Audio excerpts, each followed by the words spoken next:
Welcome back. January is Glaucoma Awareness Month, and our medical contributor, Dr. Ogechika Alozie with Sunset West Health, is here to talk about this vision-robbing disease. Doctor, welcome back. Happy New Year. Thank you. Happy New Year, my friend. What is glaucoma?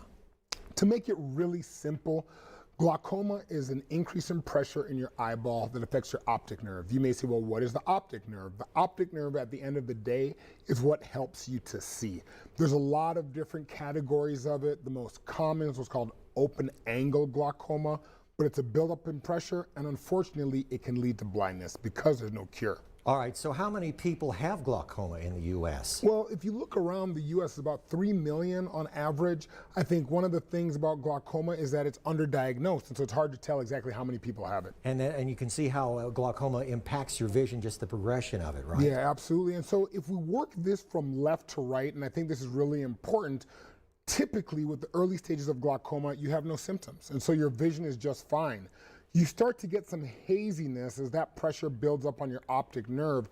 The unfortunate part is that a lot of people who don't engage with healthcare services don't know until either they have tunnel vision or they have permanent vision loss on one eye. Okay, and we want to go to the next slide because we know now how many people have glaucoma, but diabetes plays a role in this too. Absolutely, and we always talk about this, right? So I really think that we've kind of come full circle in the conversation of a lot of things we talk about. It's hypertension, it's diabetes, it's family history, right? If you're older, you definitely want to get checked for glaucoma. Unfortunately, a lot of the cases are in women versus men. If you have a family history, you definitely want to do that, and African Americans are affected almost 300% more. All right, so what age group is most susceptible? Easy for me to say here. Yeah, the older you get, the more likely you are to get glaucoma. It's usually not something that happens in younger age groups, and you can see that very clearly. It's a disease of age. I think the real take home here is you want to get checked as much as possible. So how often should you get tested for glaucoma? Well, just like the incidence is based on age, how often you get checked is based on age.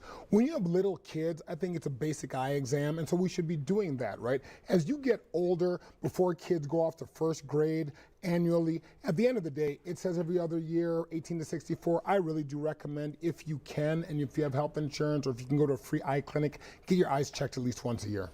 And besides your own eye doctor, and I hope most people have one, what are the local resources for people? Yeah, so you can see a lot of them up there, whether it's Southwest, West Texas, Buena Vista, Provident, LASIK, or El Paso eye surgeons. I think what's important here, though, Mark, is it's not just the ophthalmologist. You can also go to an optometrist, right? A lot of the places that are in the malls across the city will do an eye exam, and when they put that little thing up and it blows that puff of air in your eye, they're actually checking for your pressures. That can help save your vision long term.